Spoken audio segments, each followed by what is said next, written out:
Hi there, Adam from HDTV Test here.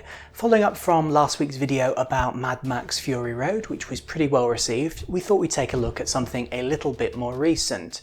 In this video we're going to be taking a look at Star Wars Rise of Skywalker, which is just released on 4K UHD Blu-ray.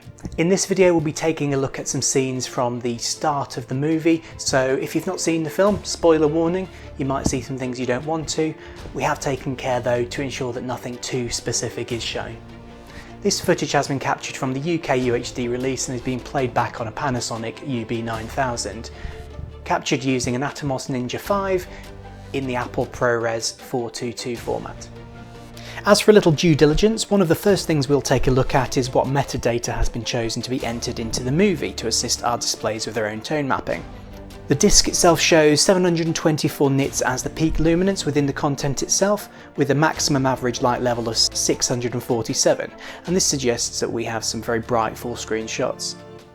The mastering display is set at DCI-P3 1000 nits max with a 0.0001 nits as a minimum, and this is indicative of it possibly being graded on one of the reference OLED screens. So in the footage here I've actually tweaked my heat map slightly compared to previous videos where we've deployed it. If you aren't familiar with it, what we're doing is converting the luminance data of the image into some predefined colours so you can more easily see where the brightness is, even on a non-HDR display. So on the scale here we'll show everything that falls into the range of luminance for a reference SDR image of under 100 nits into grayscale. Once we hit 100 nits, pixels become pure green, at 200 nits they become yellow, at 400 nits they're orange, at 800 they're red, and when they hit 1600 they become pink. Anything above 4000 nits will show as pure white.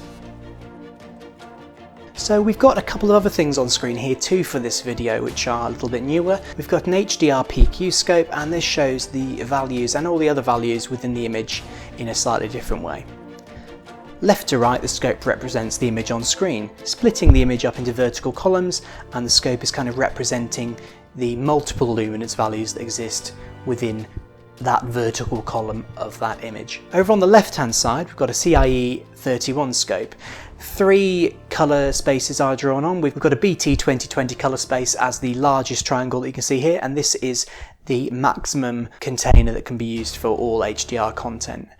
The slightly smaller triangle is DCI P3, and that's the colour space typically used to grade for theatres. And we finally have the smallest colour space, Rec 709, which is used for SDR content, including all Blu-ray, DVD and traditional broadcast images. You'll see the colours that are being displayed on screen filling various areas of these primaries as they're being used. So what we're interested in is which data falls between, say, Rec 709 and DCI P3, or actually what data goes even further beyond the P3 display that the film was actually graded on. Up in the top right we've got the original source clip running in HDR, just so you can see what is happening and what we're looking at totally free of visualizations. Jumping into the footage we can see that, as is fairly normal, the bulk of the image falls within that 100 nit range, with small highlights kicking up a stop brighter, maybe 200 nits or so. However, we can see the kind of blaster projectiles and explosions quite frequently hitting 500 or so nits. These internal shots, you can see that the contrast has been amped up a little bit and you can see brighter things going on outside of the window, keeping the pace of visual contrast really high. Although we're watching a movie, the immersiveness of the various dials and lights inside the cockpit being brighter than their surroundings really help to trick our brains into thinking these are real life things, and this is particularly evident on the lighting around the top of the Millennium Falcon's cockpit here. Elsewhere in the movie we can see that even less intense scenes look wonderful, and this little injection of reality from a truer to life image goes a long way. I think this scene here of Chewie and Poe playing the holographic space chess, I don't know what it's actually called, looks really great. The film grain and the artistic style of the film really give you nostalgia pangs, and it feels like you're watching a classic movie. The movie was shot on a mixture of film then scanned in as a 4K DCI, and that had to be an artistic choice to capture the feel of those original movies. This does mean that we have a fantastic example of how you can make use of new display technologies and channel the aesthetic of something vintage. Another Mandalorian this is not. As a sci-fi action kids movie, there's plenty of opportunity for visually intensive scenes to make good use of both the additional code values in the darker parts of the image and those values that go up to 724 nits. The max full frame average is likely to have come from one of these lightning heavy type shots, as is that 724 nits max output. And these are dotted throughout the movie. This 647 max frame average is well above and beyond what a typical OLED screen can display. As it's a short flash, it's probably likely we can get a little bit higher full frame white that we can typically measure from an OLED screen. Of course, for full array quantum dot displays, they can do this in their sleep, so they will actually be even more impactful than they would be on an OLED display. Overall, the image is incredibly close, certainly in terms of visible detail between the SDR Blu-ray and the UHD Blu-ray.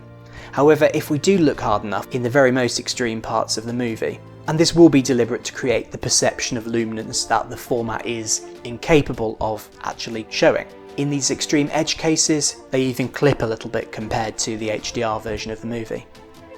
I won't show what scene this is from, but here is an example of the waveform from the same frame in SDR and HDR. Note that the SDR is clipping a little bit more.